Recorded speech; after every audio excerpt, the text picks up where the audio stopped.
She hadn't meant to watch him that morning. She only meant to pass by the window, confirm the elderly woman was still alive, still sitting in booth 7, still carrying the same silence she had been studying for weeks. But then the door to Harlow's diner opened and he walked in, the seal with the tired eyes and the posture that betrayed every deployment he'd ever survived. And she found herself pausing. Why was she noticing him at all? Her name was Isla Serrano, Air Force Special Operations. Quiet, disciplined, invisible by training. And for the past 2 months, she had been assigned to an operation no one spoke about on paper, a silent escort mission around a woman who wasn't supposed to exist anymore. Vivian Ashford. But Isla called her something else in her mind, the woman who never broke. Isla had seen countless agents shatter under less pressure, crumble when even half their fortune, their identity, their dignity had been stripped away. Yet this woman, fragile in appearance, calculated in movement, held herself as though she had nothing left but the strength inside her bones.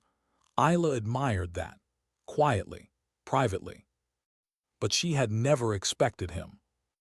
Ezra Calloway, Navy SEAL, single father, weary in the way only men carrying too much responsibility showed. She recognized that stiffness in his shoulders, the micro glances at the door, the way he chose the seat with the clearest view of every exit. Operators recognized each other across rooms the way wolves recognized wolves across a forest. Isla stood outside the diner that morning at 05:31, her hand wrapped around a warm paper cup of coffee. She didn't drink it, didn't even like the taste. It was only a prop, something to make her presence less suspicious, something that made her seem like any other early morning jogger waiting for the sun. But when Ezra entered the diner, something shifted. He wasn't part of her mission, yet she sensed he would become part of it. She didn't know why. Not yet. Inside, the lights flickered the way all old diners did. The burnt coffee smell seeped through the cracks in the door. Isla watched the scene unfold the same way she'd watched it for the past 12 days. Vivian sitting alone with her Ziploc bag of coins, counting silently, Ezra pretending not to look at her, and the waitress pretending not to notice either of them. But today was different. Vivian's hand didn't tremble as she reached for her cup. That tremor, real or staged, had been part of her disguise for months. Isla knew it because she'd been ordered to verify it, but today it disappeared, just vanished. Isla narrowed her eyes, pulse ticking up by a fraction. If the tremor was gone, it meant something. It meant Vivian was preparing for a shift, preparing for something big. And Ezra noticed it too. He lifted his coffee slowly, carefully, pretending to sip, but Isla saw what he was actually doing, watching her, assessing her, trying to assemble pieces of a puzzle he didn't know existed. Isla stepped farther back into the shadow between the diner and the laundromat. Her breath condensed in the cool pre-dawn air. She adjusted her cap over her dark hair and looked through the window again. Vivian lifted her fork, precise, controlled, silent. Isla whispered to herself, she's getting ready. For what, Isla still didn't know. But she would soon. That morning, Isla wasn't supposed to intervene. She wasn't supposed to make contact. She wasn't even supposed to be noticeable. Her mission was simple: protect the invisible woman until the legal war ended. A war fought in sealed courtrooms, with judges who spoke in whispers and lawyers who charged more per hour than most people earned in a month. Isla never cared about billionaires, never cared about corporations, but Vivian wasn't like the others. There was a reason Isla had accepted this assignment without hesitation. She knew what it meant to lose a life built with your own hands. Isla had once been married, once had a daughter, once had a home with roof tiles she'd painted blue after deployment because her little girl said blue was the color of bravery. And then a car crash took them both. She survived, but only physically. After that, she stopped forming attachments, stopped asking questions, stopped believing she could ever join the world again. Instead, she went back to what she did best: missions that required silence, eyes sharp enough to see what others ignored, and a heart strong enough to feel without breaking open. Vivian reminded her of that fractured strength. And Ezra reminded her of the ghosts of the life she'd lost, the way he spoke softly to his daughter, the way he tucked a stuffed rabbit into the car seat, the way his face softened only when he talked about her. Isla looked away from the window, forcing her heartbeat to settle. She wasn't allowed to care. Not like that. Not about any of them. But when Ezra rose from his seat after dropping a folded bill under his mug, Isla felt her muscles tense. He was going to walk past her, close enough to see her face if he chose to look up. She angled her body slightly, pretending to focus on her phone's screen, pretending she wasn't ready to intercept him if necessary. He didn't even glance her way. He simply pushed the diner door open with that same weary determination and walked into the dawn light as if he carried the weight of two worlds. Isla let out a slow breath she hadn't realized she was holding. She thought that would be the end of it. But as Ezra reached his truck, he paused, mid-step, one hand braced on the door, his posture stiffening. He looked back toward the diner. Not toward Vivian. Not toward Isla's shadowed corner. Toward the young couple walking past on the sidewalk, a couple Isla instantly recognized. Two watchers. Not hers. Not benevolent. Her pulse spiked. They weren't supposed to be here yet. They weren't supposed to be watching Vivian here. Isla's training kicked in, instinctively stepping forward from the shadows, but stopped herself half a second before revealing too much. She forced her body to remain still. Ezra glanced at the couple again, his eyes narrowing. Operator eyes, reading movements, reading threat, reading intention. Did he sense what she sensed? He didn't act on it, didn't approach them, didn't confront. He simply got into his truck, buckled his daughter's car seat straps with the gentleness of a man who understood fragility, and drove away. Isla waited until his truck disappeared down the street before moving. She crossed the sidewalk briskly, head down, hands in pockets, and walked past the couple. Her voice was barely a whisper. "Too early," she murmured. The man glanced at her. A mistake. Isla's heart went cold. He didn't recognize her. Good. But the fact that they were here, now, meant the timeline was collapsing. Someone had advanced the clock. Someone wanted Vivian found sooner than planned. Inside the diner, Vivian continued counting her coins, unaware, or pretending to be unaware of the danger tightening around her like a wire. Isla inhaled the morning air deeply, steadied herself, and made a choice she wasn't supposed to make.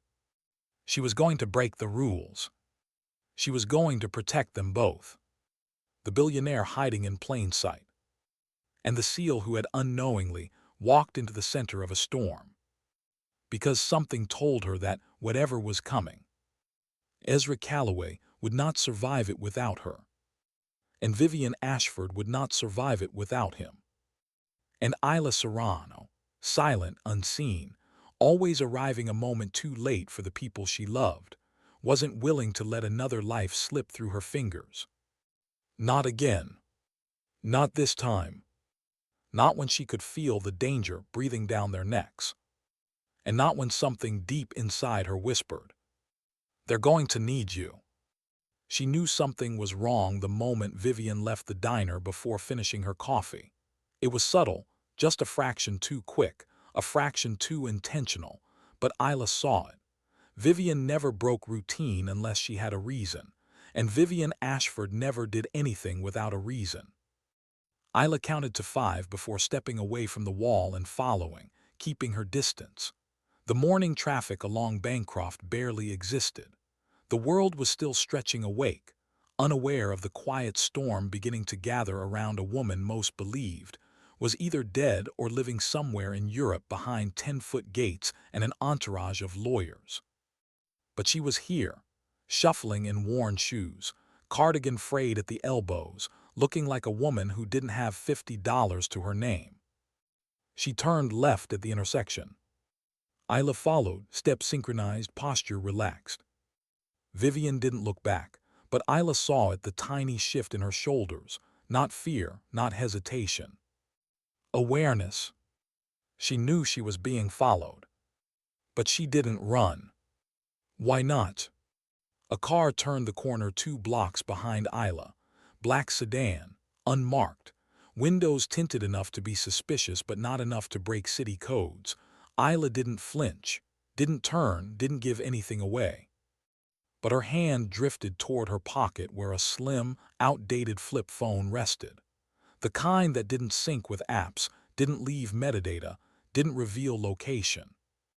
The kind intelligence Operative still used for a reason. She didn't open it. Not yet. Vivian reached the library, a small brick building with narrow windows and a rust-flaked sign that said hours were subject to staffing. But Isla knew better. This library had opened early every day for 15 years because the head librarian believed people who needed a quiet place to exist shouldn't be turned away simply because the city didn't fund enough staff. Vivian disappeared inside. Isla waited 30 seconds before crossing the street. She wasn't following the woman, not directly. She was checking the perimeter. The sedan that had rounded the corner earlier hadn't stopped. Good, but something about the driver bothered her, the posture, the speed, the too smooth turn. Someone was conducting reconnaissance. And if someone was watching, someone else was planning to move. Isla walked past the library window and caught a glimpse inside. Vivian was sitting in her usual seat, back straight, hands folded, face outwardly calm. Every movement perfectly controlled. Every breath too measured. Isla's chest tightened. Vivian knew something Isla didn't. She stepped away from the window, leaned against a bus stop, and sent a text on the old flip phone. Shadow moved early, check leak. No name, no signatures, no timestamp, just the message. She snapped the phone shut. 2 blocks away, someone answered. A faint buzz in her earpiece, encoded, scrambled. Copy, hold position. She hated holding position. It meant waiting. It meant trusting others to do their part. She had trusted before and ended up cradling a grief she never spoke of, not even in the lonely hours between missions when dorm rooms were silent and guilt found openings in her armor. But she held her position anyway, because Vivian, for all her strength, all her control, all her cold brilliance, was still a woman alone against an empire that wanted her dead or erased. At 0730, Isla saw him. Ezra's truck turned onto the street, slowed in front of the library, paused just long enough for worry to bloom across his face. He wasn't there for Vivian. He didn't know about any of this yet. He had only followed an instinct, the same instinct Isla lived by. Check the places where the world left its cracks. He saw Vivian inside. Relief washed through him before he masked it again. Then something else crossed his face. Thought, concern, a puzzle piece shifting into place. He left. Isla pushed off the bus stop, watching his taillights disappear. She shouldn't care. Not about him, not about his daughter, not about the way he carried his pain like a soldier who expected no rescue. But she did. More than she wanted to admit. Later that afternoon, the black sedan returned. This time it parked. 2 men stepped out, tall, suits too tailored for ordinary pie work, shoes polished enough to reflect their intentions. Their posture screamed corporate muscle, the kind employed by law firms with infinite resources and zero moral hesitation. They didn't enter the library right away. They watched. Isla sat in a car across the street, a crappy old Honda with dents along the passenger side and a broken AC. No one notices women in old Hondas. That was the point. She watched the men. One spoke into his wrist, subtle, quick, professional. The other scanned the street. His gaze swept past her car without pausing. Good. At 09:17 they moved toward the entrance. Isla's pulse steadied. She wasn't supposed to intervene. She wasn't supposed to interfere with legal representatives until they made physical contact. But the way Vivian stood when they walked in, still, stiff, poised like a soldier awaiting impact, made Isla's breath hitch. Vivian turned away from them, fast but not sloppy. She slipped out the side exit. Isla exhaled shakily. She waited 5 seconds, then got out of the Honda. By the time she reached the alley, Vivian was already 2 blocks ahead, walking fast, faster than Isla had ever seen her walk. No limp, no shuffle, no disguise. Just purpose. Isla followed. The 2 men exited the library moments later, frustrated, stiff, speaking into radios hidden beneath their collars. They hadn't found her. Not yet. Isla moved closer to Vivian, closing the distance. And for the first time she spoke. "Ms. Ashford." Vivian didn't stop walking. Didn't even flinch. "I assumed someone would come sooner or later," she murmured without turning. "They're early," Isla said. Vivian inhaled, slow, controlled. "I suspected as much." "Something changed," Isla said quietly. "Something triggered them." Vivian turned her head just enough for Isla to see her eyes. Sharp, clear, terrified. "The ruling," Vivian whispered. "It's coming." Isla's stomach tightened. "How soon?" "Days, maybe hours." A car door slammed somewhere behind them, a sound sharp enough to slice through their conversation. Vivian sped up.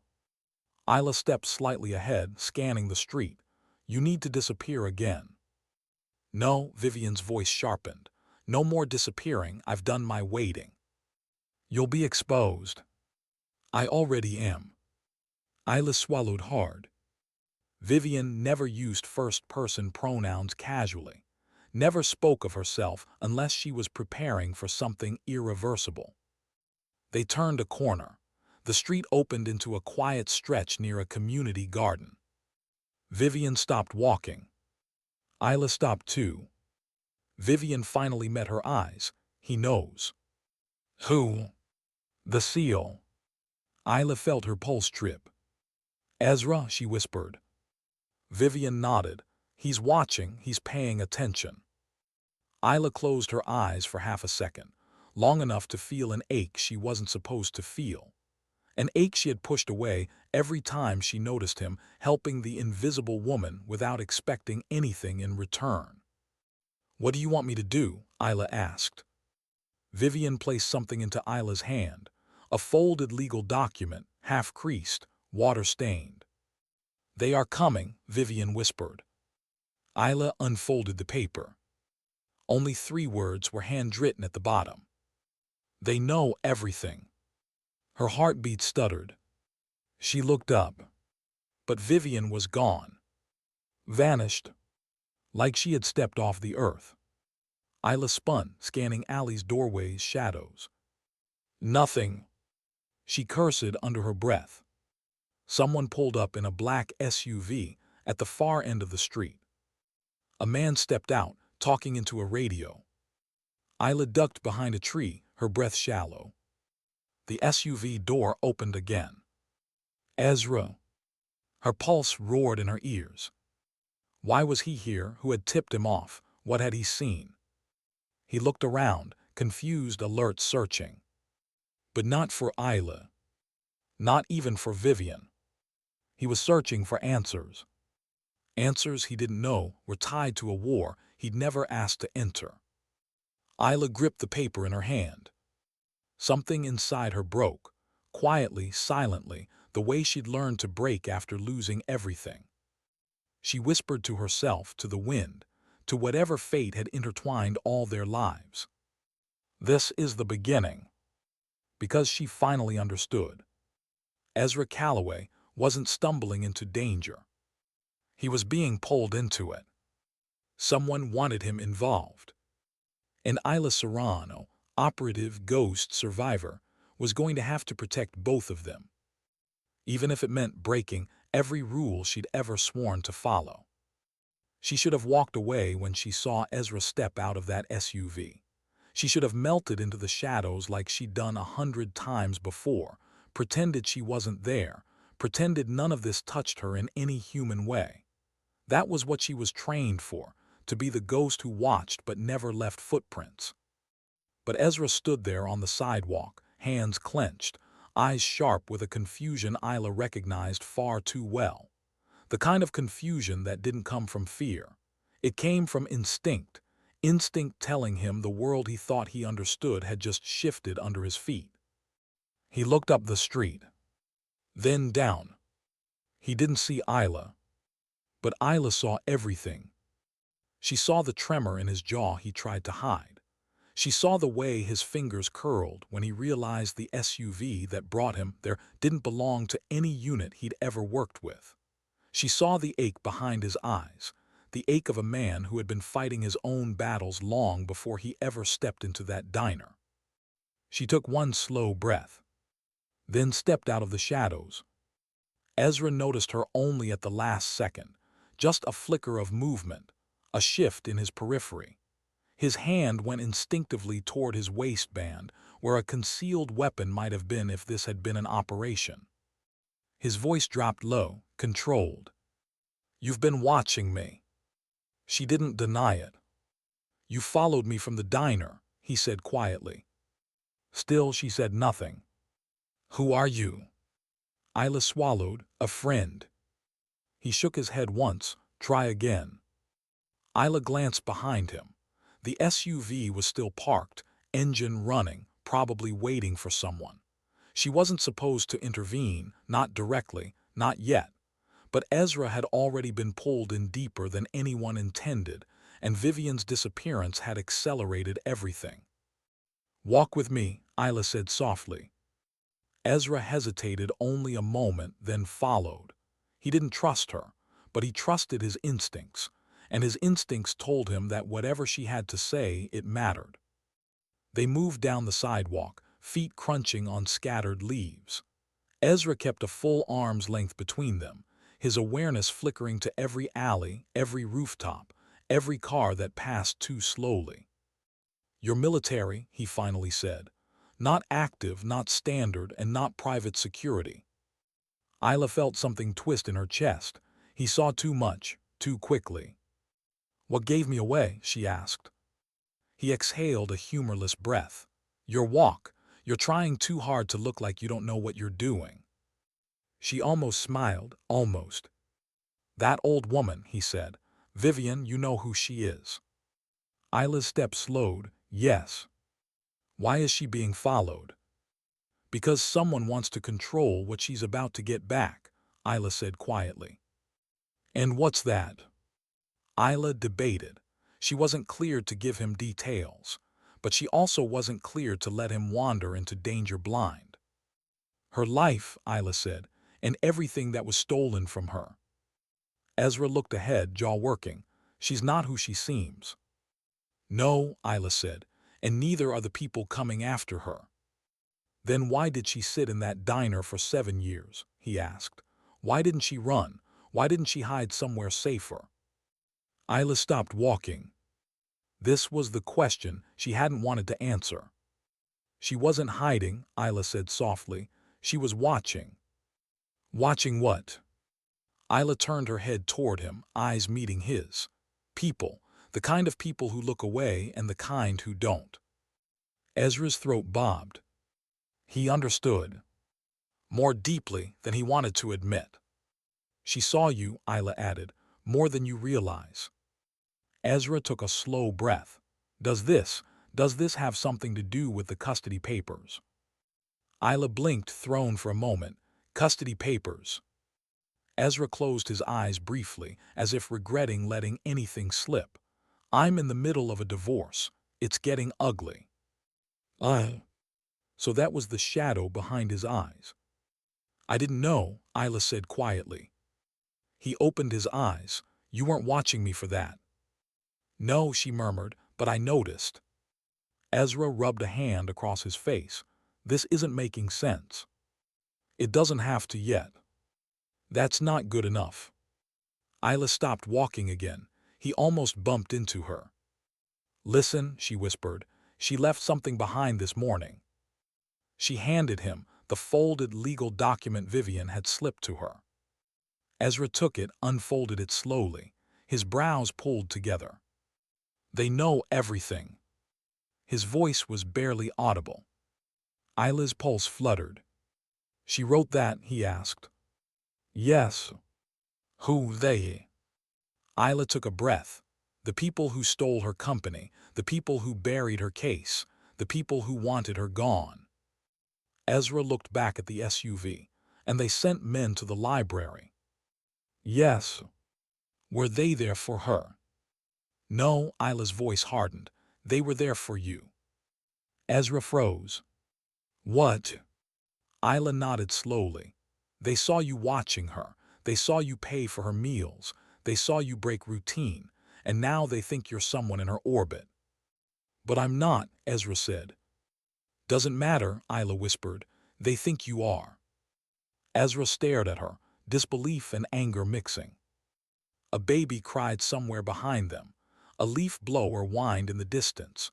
The world continued as if nothing had changed. But everything had. Isla forced her voice steady. You need to be careful. Ezra shook his head. No, I need answers. She exhaled, frustrated. Ezra. How do you know my name? Isla hesitated, then told the truth. Vivian told me. He looked like she'd struck him. Why me? He whispered. Why would she tell you my name? Isla softened, because she trusts you. He laughed once, disbelieving, hollow. She doesn't even talk. She talks when it matters. He stared at her, hard, searching. You aren't telling me everything. No, she admitted, I'm not. But I'm already involved. Isla swallowed. Yes. And whoever those men are, he said, they're not going to stop. No. Ezra's expression changed then, subtle, slow, shifting from confusion to something harder, steadier. Resolve. The kind of resolve Isla had seen in men on the edge of battle. The kind who stood up when the world expected them to stay down. The kind who made decisions not because they were fearless, but because they couldn't bear the idea of being a man who didn't try. I want to help her, he said quietly. Isla felt something inside her chest tighten painfully. You already have, she whispered. He didn't look away. I want to help you too. Isla's pulse skittered. She hadn't expected that. She hadn't expected him to see her. People rarely did. A scream cut through the street, sharp enough to slice the moment in half.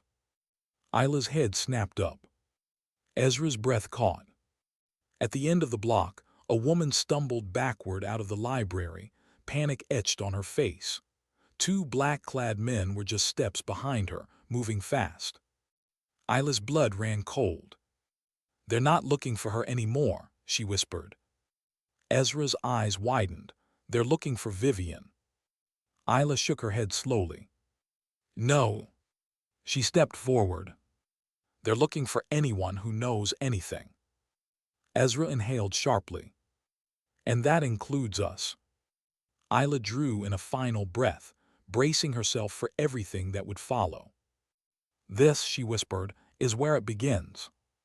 She didn't have time to think, only time to move. The scream from the library echoed through the quiet street, sharp and jagged, the kind of sound that sliced through instinct and left nothing but raw reaction.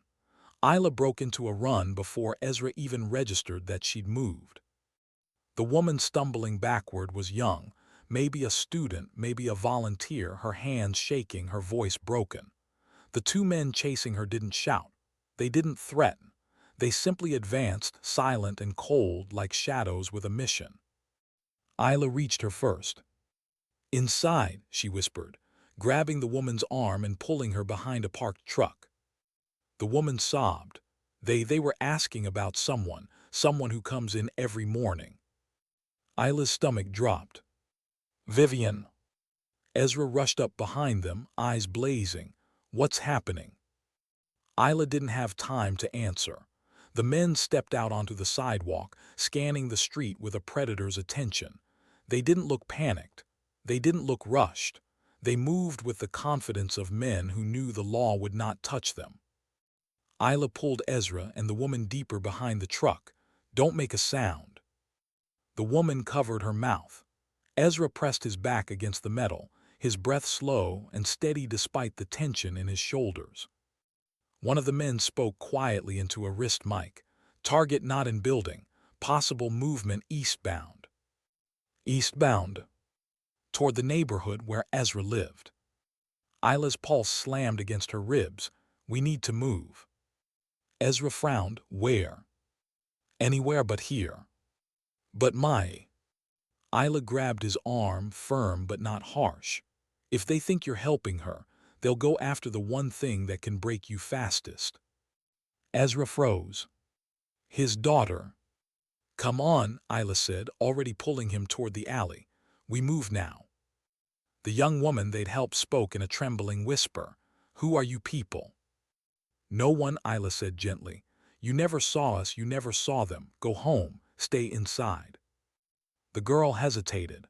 Fear, confusion, disbelief. Her face flickered with all of it. But she nodded and ran. Good. One less innocent caught in the crossfire. Isla and Ezra slipped through the alley, keeping low, weaving through fences, trash bins, and tight passages between old buildings until they emerged into a quieter street. Ezra kept pace easily, combat conditioning evident in each step, but his eyes kept darting to every corner, every rooftop, every blind angle. "Why my neighborhood?" he asked. "Why would they go there?" Isla didn't answer right away. She needed a moment to think, to calculate, to put together the pieces that were rapidly shifting in front of her. "They're not looking for you," she finally said. "They're looking for leverage." Ezra's lungs stilled. "My daughter," he breathed. Isla stopped and turned to face him. "Listen to me. They don't know where you live yet. They're searching the area because they know you were at the library. They know you care, and they think caring makes you vulnerable." Ezra's jaw tightened. "They're right. Caring isn't a weakness," Isla said quietly. "Not for you." He looked away, swallowing hard. She saw the war in his eyes, the one between instinct and fear, between anger and panic, between duty and love. She recognized that war. She had fought it once too. "Come with me," she said. "I can keep you both safe." Ezra shook his head. "I can't disappear. I can't just run. I have a custody hearing tonight. I need to be there." Isla felt something twist in her chest. A custody hearing. Lawyers. A system not made for men like him. Men who broke themselves quietly for their children. "Your daughter needs you alive," Isla said softly. Ezra inhaled sharply. "If I don't show up, they'll use it against me. They'll take her." "And if those men find you before the hearing," Isla asked, voice barely above a whisper, "what then?" Ezra didn't answer. He didn't need to. A car turned onto the street behind them. A sleek black sedan. Isla reacted instantly. "Move."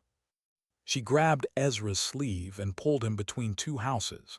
They ducked behind a fence just as the sedan slowed near the library, 2 streets over. Ezra whispered, "They're not supposed to be doing this, right? I mean, if they're lawyers, lawyers don't." "They're not lawyers," Isla said softly. Ezra blinked. "Then who?" "They work for them," Isla finished. "For the firm, for the people who want Vivian silenced." Ezra looked at her, frustration and fear tangled in his features. "Why, she's not just anything," Isla cut in gently. "She's Vivian Ashford." Ezra's breath hitched. He'd heard the name everyone had. It was whispered across business channels and legal forums, the heiress who vanished, the scandal that never fully died, the trial that evaporated, the empire that swallowed itself. But Isla saw the recognition in his eyes. He hadn't connected the dots. Not until now. "That's her," he whispered. "Yes." He let out a long, shaky exhale. And you're what, her bodyguard? Isla shook her head. Not exactly. Then what are you? She hesitated. She didn't want to tell him. She didn't want him to look at her differently. I'm the one who makes sure she stays alive long enough to get her life back, Isla finally said. Ezra studied her with a mixture of awe and confusion. And they sent you alone. No, she said, I'm just the one closest to her. His eyes softened just a little. You care about her. Isla swallowed. Yes. And you're starting to care about us too, Ezra said quietly. She froze. Ezra held her gaze. That's why you're warning me, why you're helping me. Isla's throat tightened. Don't make assumptions. I'm not, he said. I'm observing. She hated how accurate that was. She hated how exposed it made her feel. She hated that he saw her so easily when most people never saw her at all. Before she could respond, her earpiece crackled softly. Isla, a voice murmured, you need to regroup. She stiffened. Status compromised, leak confirmed. They moved up the timeline. They know she's preparing for the injunction hearing. Ezra frowned. Injunction. Isla raised one finger. Wait. Her voice dropped. Do we know how? No, the voice replied, but we know who moved first. Isla tensed. Who? There was a long pause. Too long. When the answer came, it made the air around her go cold. Vivian. Isla's heart stilled. She broke protocol, the voice continued. She reached out to someone, we don't know who yet, but it exposed her location. Ezra's breath caught. She reached out to who? Isla knew, even before she said it aloud. Someone she trusts, Isla whispered. Someone she believes won't betray her. Ezra looked confused. Who? Isla turned toward him slowly. You. Ezra's face drained. What? No, I never. She didn't. But memories were already flickering through his mind. The diner. The library. The way she'd watched him. And the letter. The letter she'd slipped under his plate. A piece of paper he had barely looked at before shoving it in his pocket and forgetting it was there. Isla saw the realization slam into him like a blow. She made contact, he whispered, with me. A car engine roared nearby. A door slammed. Voices shouted. Isla grabbed Ezra's wrist. Run. He didn't question. They ran. Together. For the first time, not by accident, but by survival. And as the footsteps behind them grew louder, Isla felt the shape of something she hadn't felt in years. Fear. Not for herself, but for the two lives now tied to hers. A billionaire in hiding, and a single father being hunted for a kindness he didn't even realize he'd shown. Everything was unraveling. And the worst part, Isla knew the only person who could stop the storm coming for them was the woman who had just vanished into thin air. They ran until their lungs burned, until the world blurred into smears of brick and pavement and panic, until Isla felt the familiar metallic taste of adrenaline rise in her throat. Running wasn't weakness. Running was strategy. Retreat, reposition, return. That was how people survived wars no one ever saw. Behind them, the pursuit faltered. The men weren't sprinting, not yet. They weren't reckless. They had resources, time, authority. They didn't need to tackle their targets on the street. They only needed to follow, observe, and pounce at the moment the law bent in their favor. Isla dragged Ezra around a corner, pulled him behind a narrow brick building, and pressed her back against the wall. Her breath came heavy but controlled. Ezra bent slightly, hands on his knees, fighting to calm his breathing. "You okay?" she whispered. He nodded, though sweat dotted his forehead and his chest rose fast. Just not used to being hunted before breakfast. She almost smiled. Almost. You did good. He straightened, still catching his breath. What now? Isla checked the street, scanning for dark sedans, reflective lenses, movement that felt too intentional. Clear, for the moment. We get somewhere safe, she said. Somewhere I can explain everything. Ezra tightened his jaw. I need to get to my daughter. Isla expected that. She didn't try to talk him out of it. We will, but not directly. Not through main streets. Not in your truck. If they tag your plates, they'll follow. Ezra wiped a hand across his face, frustration radiating off him. You don't understand. I have a hearing tonight, if I miss it. You won't miss it, Isla said quietly. I won't let you. He stared at her for a long, searching moment. She didn't look away. But there was something else in his eyes, a pain she hadn't seen yet. Those men, he whispered, they were really looking for us. Yes. Because of Vivian. Yes. And because she trusted me. Isla nodded once. Ezra sank back against the wall. I don't get it. I'm no one. I'm not rich. I'm not powerful. I'm not even stable right now. Why would she choose me? Isla hesitated. Because people like Vivian didn't trust easily. They didn't trust money. They didn't trust institutions. They didn't trust people who saw her as an asset instead of a human being. She chose you because you never asked for anything in return. But Isla didn't say that. Instead, she said softly, because she saw something in you, something she needed. Ezra looked away, throat tight. I didn't do anything. You saw her, Isla whispered. That's more than most people ever did. He didn't answer. His silence said enough. They started moving again, cutting through alleys, yards, courtyards, slipping behind old houses where back porches sagged and laundry lines hung heavy with wet shirts. Ezra followed her without question now, his instincts fully engaged. He stuck close, eyes scanning, body tense. After 10 minutes, Isla stopped beside a rusted metal staircase leading up to an old apartment above a closed tailor shop. This way. Ezra frowned. You live here. Isla smirked faintly. No, but someone I trust does. She climbed the stairs quickly, Ezra close behind.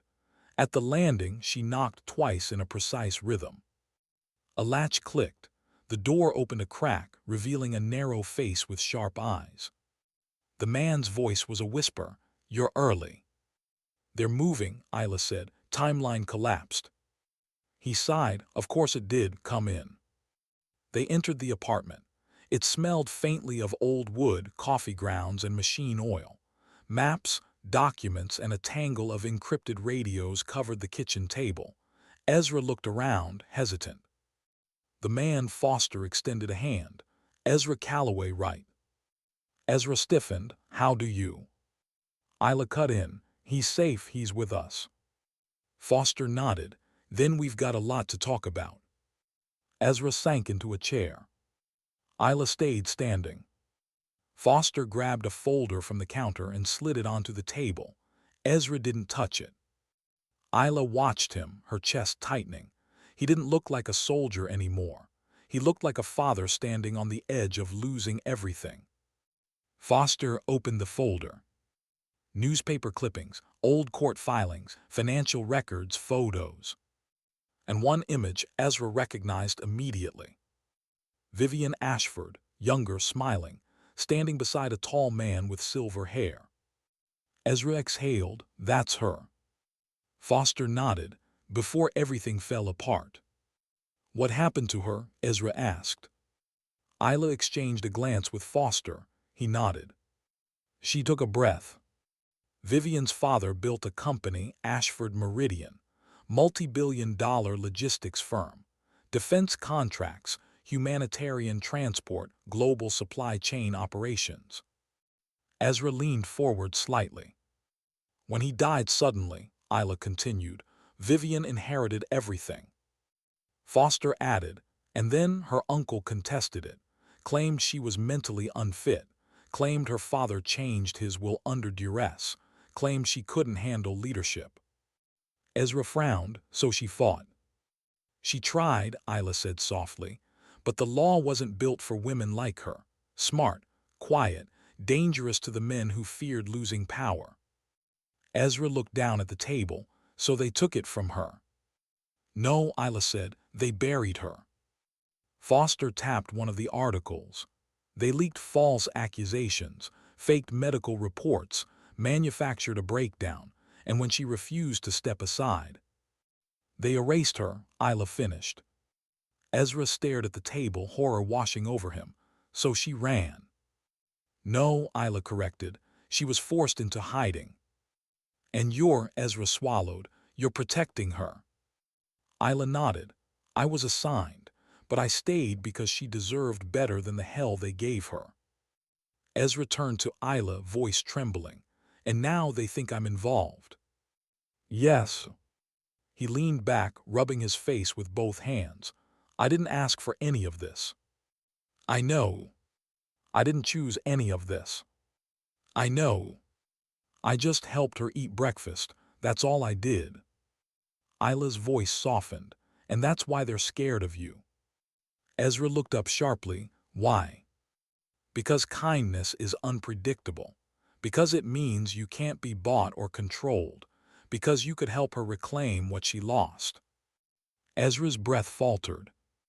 Foster added quietly, they don't need proof you're helping her. They just need suspicion. Ezra pressed his palms against his eyes. My daughter, will they? Isla stepped closer. I won't let them touch her. He dropped his hands. Why, he whispered, you don't even know me. Isla hesitated. Her jaw clenched. Her voice shook the tiniest bit. Because I know what it feels like, she said slowly, to lose the one person who made you feel human. Ezra froze. Isla continued, voice barely audible. My daughter was 6. A drunk driver took everything from us, and I wasn't there. I was on deployment. Ezra's eyes softened. He didn't speak, he didn't interrupt, he didn't pity her. He just listened. Isla swallowed hard. So I protect what I can, where I can, even if it hurts, even if it costs me. Ezra whispered, I'm sorry. Isla looked away, blinking rapidly. Don't give up on fighting for your daughter. He nodded slowly. Then the radio crackled. Foster grabbed it. Yeah. A voice came through, static-filled, urgent. Vivian has resurfaced. Isla's heart jumped. Where? She demanded. In the old district, the warehouse side, she left something, a message. Ezra stood. For who? For you, the voice said. Isla met Ezra's eyes. A chill passed between them. Vivian hadn't been running. She'd been leading them somewhere. Isla grabbed her jacket. We're moving. Ezra followed, determination burning in his eyes. Foster raised an eyebrow. Both of you. Isla nodded. Both. And as they stepped into the fatting afternoon light, Isla felt a pull in her chest she couldn't explain. A tug of fate, of fear, of something far deeper. Vivian had reached out to Ezra for a reason. And they were about to find out why. The warehouse district felt like a place the world had forgotten. Rust ate through every beam. Broken windows stared like hollow eyes. The air tasted of old metal and the ghosts of abandoned industry. Ezra followed Isla through a narrow alley, his steps quiet despite the storm he carried in his chest. She didn't look back at him, but she felt him. Every breath, every shift, every flicker of fear he tried to hide for the sake of dignity. She understood that. Soldiers hid fear not because they lacked courage, but because courage demanded they keep moving even when their hearts were breaking. They turned a corner. And there she was. Vivian stood beneath a fractured skylight, the sunlight falling across her like a soft revelation. She no longer looked like the fragile diner woman or the trembling library visitor. Her posture was different now, shoulders high, chin steady, eyes clear. Her disguise had fallen away. Ezra stopped. Isla did too. Neither spoke. Vivian let the silence stretch until it felt like the air itself was waiting for her next breath. Then she smiled, soft, sad, knowing. "You found me," she said. Her voice was stronger than Ezra remembered, stronger than Isla had ever heard. Ezra stepped forward cautiously. "You disappeared." Vivian nodded once. "I had to." "Why?" Isla asked, her voice calm but edged with something sharp. "Why now?" Vivian studied her. "Because the ruling is ready, and because they know where I've been hiding." Ezra swallowed. "They're looking for you." "They're looking for all of us," Vivian corrected gently. "And they're closer than you think." Isla tensed, scanning the shadows, her muscles coiled like wire. "Vivian, what message did you leave?" Vivian reached into the pocket of her faded cardigan and pulled out a small envelope. White, sealed, completely out of place in this decaying room. "For you both," she said. Ezra frowned. "Both." "Open it," she whispered. Isla took it from her hands. She felt the weight of it immediately. It wasn't heavy in mass, but in consequence. She tore the seal carefully and removed the single sheet of paper inside. One sentence. Ezra leaned in to read it. His breath caught. Isla felt her pulse skip. "He doesn't know I chose him." Ezra looked at Vivian, confusion clouding his face. "Chose me for what?" Vivian exhaled softly. "For the case, for my name, for everything that comes next." Ezra blinked. "Vivian, I'm no one. I don't have power. I don't even have stability right now." "Yes," she murmured, "and that is why I chose you." Isla felt something in her chest tighten. She stepped closer. "Vivian, what did you do?" Vivian turned to her, eyes warm. "I told the court you were my witness." Isla froze. "Me?" Ezra looked between them. "Why her?" Vivian smiled faintly. "Because she understands what they tried to take from me. Because she knows loss. Because she knows what it's like to fight a system that doesn't want you to win." Isla's throat constricted. "Vivian, that puts me in the line of fire." Vivian nodded. "I know." Ezra stepped closer. "And me?" Vivian met his eyes, really met them, and Ezra felt the weight of her trust hit him like a blow. "I told the court," she said softly, "that you are the only real proof I have left." Ezra's breath stilled. "Proof of what?" Vivian took his hands. Her touch was light, like she was afraid he would break. "Proof," she whispered, "that even when the world turned its back on me, one person still treated me like a human being." Ezra closed his eyes, overwhelmed. Isla watched him, watched the way his shoulders slowly lifted and fell, watched the emotion he fought so damn hard to keep buried rise to the surface. But there wasn't time for softness. Isla stiffened suddenly. She felt it. A shift in air pressure. A hum. A presence. Then she saw it, the reflection of a black sedan in a shattered window, doors opening, boots hitting pavement, shadows gathering. "They're here," Isla whispered. Vivian's face paled. Ezra straightened. Isla moved first. "Follow me." She grabbed Vivian's hand, motioned for Ezra to stay close. They moved through the narrow side exit, slipping between rusted containers and stacks of unused pallets. Voices echoed behind them, calm, methodical, determined. "Split teams. Target is moving north. Confirm visual."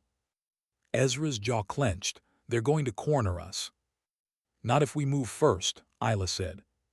But the alley ahead was blocked by a chain-link fence. Ezra nodded toward it. "Boost me." Isla knelt. He stepped onto her thigh, vaulted up, and landed lightly on the other side. He helped Vivian over, then Isla climbed up with silent, practiced efficiency. They landed in gravel. Ran. Turned a corner. And stopped dead. 3 men blocked the path. Isla stepped in front of Ezra and Vivian without hesitation. Her heart pounded, but her mind stayed cold, sharp, alive. The lead man smiled. "Miss Serrano, you've caused us trouble." Isla's jaw set. "Then I'm doing my job." "Stepping outside your assignment," he said. "Emotionally involved. very unprofessional. Ezra's breath hitched, but he didn't step back. Not this time. The man continued, "We only need one of them. Hand over Ashford and you can walk away." Isla didn't move. Ezra spoke first. "Not happening." The man's smile faded. "You misunderstand. We weren't asking." Isla reached for her pocket. The man's eyes narrowed. "Careful." Isla slowly pulled out something small. A key fob. She pressed the button. Behind them, somewhere in the maze of metal and empty buildings, a car alarm screamed to life. Echoing, piercing, impossible to ignore. The men flinched. Isla didn't waste a second. "Move." She shoved Vivian and Ezra to the left. They tore through another alley, boots pounding, lungs burning. Behind them, footsteps thundered. Isla reached a side street and saw it. Ezra's truck. Foster's doing. She didn't question. "Get in." They dove inside. Ezra turned the ignition. Engines roared behind them. Isla shouted, "Go." He slammed the pedal. The truck shot forward just as a black sedan skidded into the street behind them. Vivian grabbed the seat. "Where are we going?" Isla looked back. Her voice was steady. "To the courthouse." Ezra whipped his head toward her. "What?" "You're going to your custody hearing," Isla said, "and Vivian's going to file her injunction, and we're not letting them take either of you." Vivian stared at her. "Isla." "No more hiding," Isla whispered. "No more running." Ezra tightened his grip on the wheel. "What if they follow?" he asked. Isla looked out the back window at the chasing sedan, the one carrying men with money, power, and ruthlessness enough to erase people from existence. "They will," Isla said. Ezra swallowed. "And if they catch us?" Isla's voice softened. "Then we make a stand." Vivian reached forward and touched Isla's shoulder. "You don't owe me this." Isla's eyes burned. "Yes," she whispered, "I do." Ezra's voice wavered. "Why?" Isla answered, without looking away from the dark road ahead. "Because sometimes dignity doesn't speak." Her voice broke. "It simply acts." The truck sped into the rising light of dawn. And 3 lives, broken, bruised, threaded together by fate, raced toward the moment they would finally stop running and start fighting for what was theirs.